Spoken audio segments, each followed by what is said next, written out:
Hello മക്കളെ, അപ്പം എല്ലാവർക്കും സുഖമാണെന്ന് ഞാൻ വിചാരിക്കുന്നു. ഒരിക്കൽ കൂടി എൻ്റെ ഈ യൂട്യൂബ് ചാനലിലേക്ക് നിങ്ങൾക്ക് എല്ലാവർക്കും സ്വാഗതം. എൻ്റെ ഈ ചാനൽ നിങ്ങൾക്ക് ഇഷ്ടപ്പെട്ട മറക്കാതെ സപ്പോർട്ട് ചെയ്തേക്കണേ. ഇന്നലെ കാണാൻ വന്നപ്പോൾ ഡാഡി തൻ്റെ സ്നേഹം പ്രകടിപ്പിക്കാൻ കാശു വച്ച് നീട്ടിയതിനെക്കുറിച്ച് അപ്പു പറഞ്ഞപ്പോൾ തമ്പിക്ക് സങ്കടം വന്നു.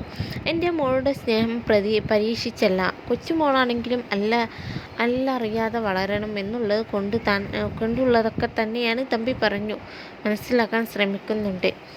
അപ്പുവിൻ്റെ സംസാരത്തിൽ ഇപ്പോൾ സാന്ത്വനം വീട്ടുകാരായി മാറിയതിൻ്റെ സന്തോഷം പ്രകടമായി തന്നെ കാണാം. തമ്പി വന്നതോടെ ശിവൻ മുറിയിൽ കയറി വാതിലും അടിച്ചിരിപ്പായി. അതുവരെ മുറിയിൽ ചടഞ്ഞുകൂടി ഇരിക്കുകയായിരുന്നു അഞ്ജു. നേരത്തെ ഒരുങ്ങി പുറത്തേക്ക് പോയിരുന്നു.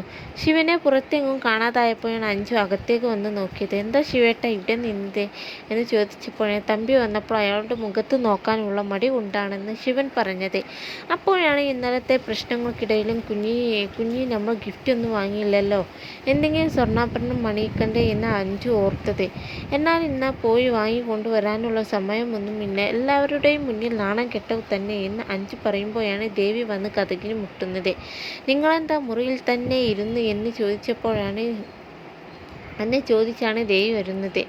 കുഞ്ഞിന് ആഭരണം ഒന്നും വാങ്ങാൻ കഴിയാത്ത സങ്കടം അഞ്ജു പറഞ്ഞു. അത് തനിക്കറിയാമായിരുന്നു എന്ന് പറഞ്ഞ് ദേവി 2 സ്വർണ്ണവള അഞ്ജുവിൻ്റെ കയ്യിൽ കൊടുത്തു.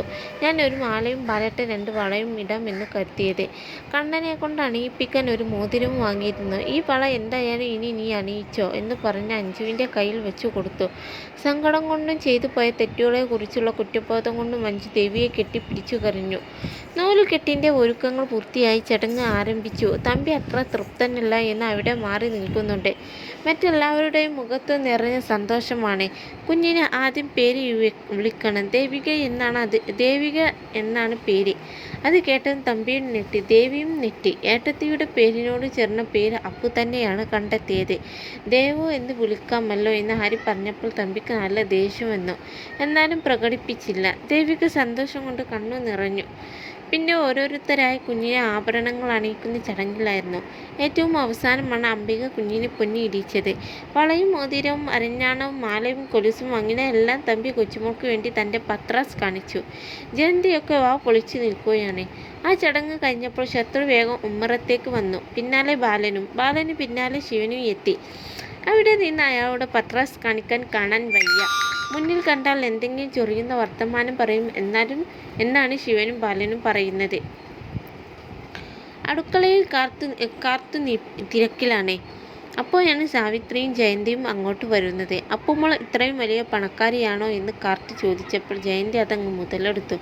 ദേവിക്കും മഞ്ജുവിനും താങ്ങുന്ന വിധം ഒരു പരിദൂഷണമായിരുന്നു. പിന്നെ എന്നാൽ സാവിത്രി കണക്കിന് പറഞ്ഞ് ജയന്തിയുടെ വായടിപ്പിച്ചു. മുറിയിൽ ദേവിയും അംബികയും കുഞ്ഞിൻ്റെ ആഭരണങ്ങൾ എല്ലാം അയച്ചു വെച്ച് ദേവിയുടെ അലമാരയുടെ ലോക്കറിൽ വെക്കുകയായിരുന്നു. ലോക്കറിന് കീ ഇല്ലേ ദേവി എന്ന് അംബിക ചോദിക്കുന്നുണ്ട്. അപ്പോഴാണ് അപ്പു അങ്ങോട്ട് വരുന്നത്. എന്തിനാ മമ്മി ഇത്രയും ആഭരണങ്ങൾ വാങ്ങിയത് എന്ന് ചോദിച്ചുകൊണ്ടാണ് അപ്പു വരുന്നത്. കൊച്ചുമോൾക്ക് വേണ്ടി വാങ്ങിയതാണെന്നും കണക്ക് പറയാൻ പറ്റില്ല എന്ന രീതിയിലാണ് അംബിക സംസാരിക്കുന്നത്. ആ ചടങ്ങ് അമരാവതിയിൽ വെച്ച് നടക്കേണ്ടതല്ലായിരുന്നോ? ബന്ധുക്കളൊക്കെ വിളിച്ചു ചോദിക്കുമ്പോഴുള്ള പ്രയാസത്തെക്കുറിച്ച് അംബിക പറയുന്നുണ്ട്. രാജേശ്വരി അപ്പച്ചിയുടെ സ്നേഹം കൂടുതലായത് കൊണ്ടാണ് പറയാൻ പാടില്ലായിരുന്നോ എന്ന് അപ്പു ചോദിക്കുന്നത്. ആ സംസാരത്തിനിടയിലാണ് ഇന്നത്തെ സാന്ത്വനം സീരിയൽ അവസാനിക്കുന്നത്. Okay, bye-bye.